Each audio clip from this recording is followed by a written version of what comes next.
what's happening in our country of origin. We started an organization with three of my friends, Mr. Dima Iluindula, who's standing next to me, and Mr. Christian Zinga, who's not here, is in Boston, Massachusetts. Before we start, I would like to see if people in the room could show if they have a cell phone. If you have a cell phone, can you hold it up?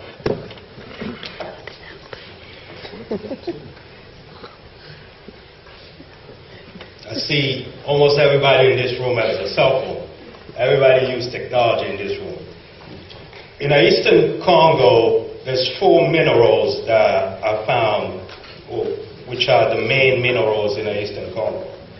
There's gold, tin, tungsten, and tantalum.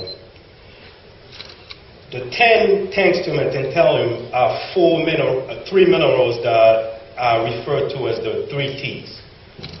They're usually used on a lot of devices that we use today on our daily lives, such as cell phones, laptops, cars, washing machine, and so on and so forth. In the Eastern Congo, there's armed groups that traffic this mineral to be able to gain money and commit crimes in the region. And these armed groups, most of the time, use sex, rape women as a weapon of war. Today in the Congo, they say for each hour that goes by, there's 48 women that get raped. So the time we spend here, so for each hour we spend in this room, there will be 48 women that will be raped in the Congo. In the last 17 years, about 5.2 million people have died in the Congo, in the Eastern Congo. This is an official number, but in some circles they talk even about 8 million people. The state of Massachusetts itself is 6 million people, so that will be the whole state of Massachusetts disappearing from the surface of Earth. Or the state of Georgia is 9 million people, so if 8 million people die, you have only 1 million people left in the state of Georgia. That's the crisis that's happening in the Congo today. That's what's happening in the Congo in the last 17 years. But what's shocking to me is the fact that the international community has turned their back to the people of Congo. Nobody's talking about this atrocity that's happening in the Congo. We're not seeing people standing and making their voice heard to help these people. This crisis is the worst crisis since World War II. It's the worst crisis, humanitarian crisis since World War II. Since 1997, an average of 1.5 million people have been displaced from the place of living to refugee camps. And they live in conditions that atrocious conditions that humans cannot live in. No clean water, no medical support, no good nutrition.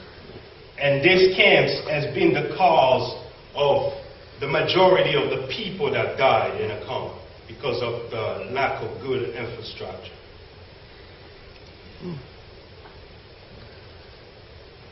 2 years ago, when we decided to start our organization, we wanted it to be a voice for the people of the Congo.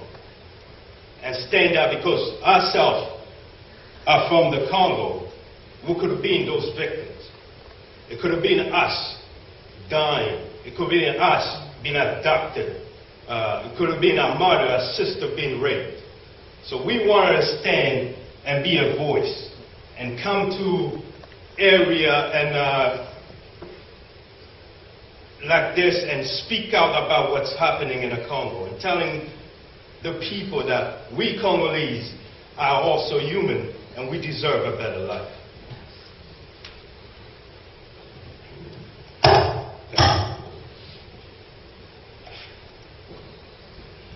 So, doing so, we try to associate ourselves with other organizations that work in the area we work. We don't want to reinvent the wheel. We've seen other organizations that are doing a great job, great work, speaking about the Congo and doing work in the Congo themselves.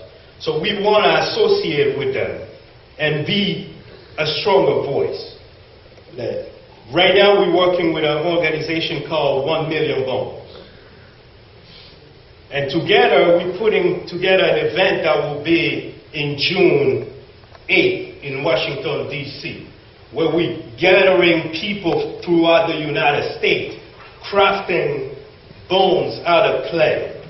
And in June 8th in Washington, D.C. on the National Mall, as Dr. King stood on the National Mall, we also will stand on the National Mall and lay 1 million bones on the ground to show the people the effect of genocide in the Congo and throughout the world.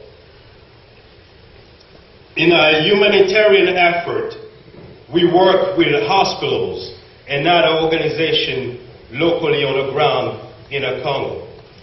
We work with hospitals such as Panzi Hospital with Dr. Mukwege, a renowned doctor that helped women that have been affected with rape and atrocity in the Congo. We also work with Health Africa and other hospitals, and we try to provide them with equipment, medical equipment, medicine, and anything they need to do their job better, because we cannot do it all, but we could help them do what they do better. So we work together to help the victims of these atrocities in the Congo. The challenges we face in this region is the lack of infrastructure, the lack of proper manpower training. The lack of these things give us a challenge to be able to help the victims in this region. So we work on finding resources to help this institution on the ground and try to get training for the people so they could be able to assist the victims on the ground.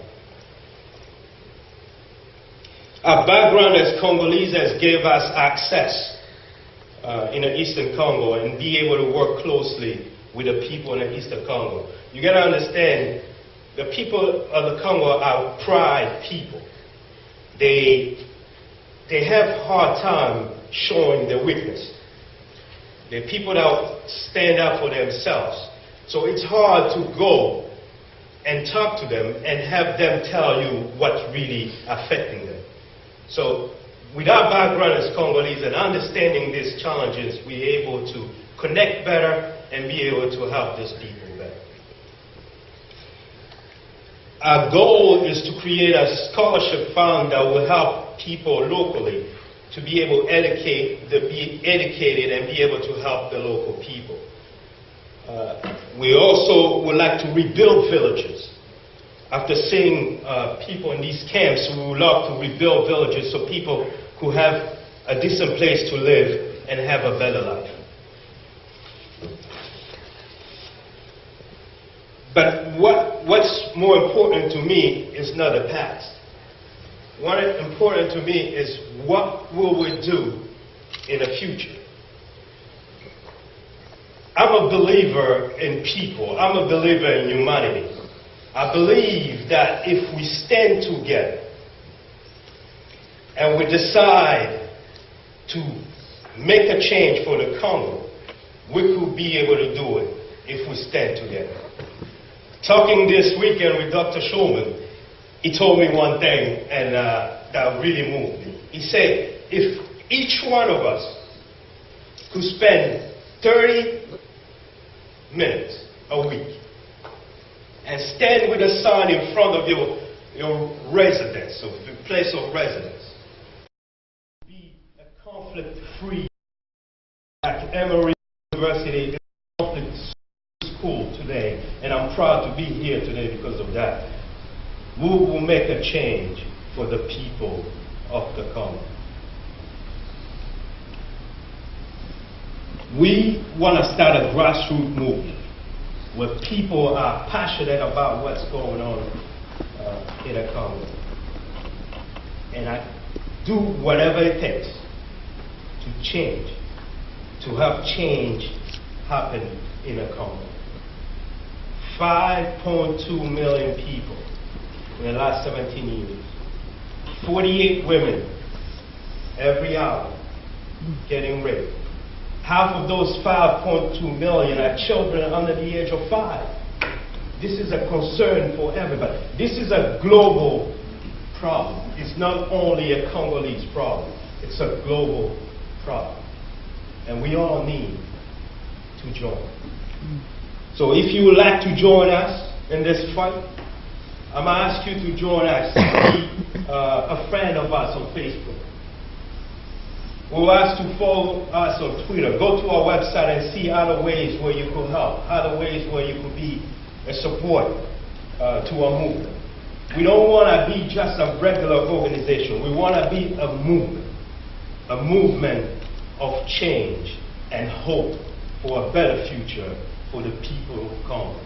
I always say, and I will always say this, that the power of the people is stronger than the people in power.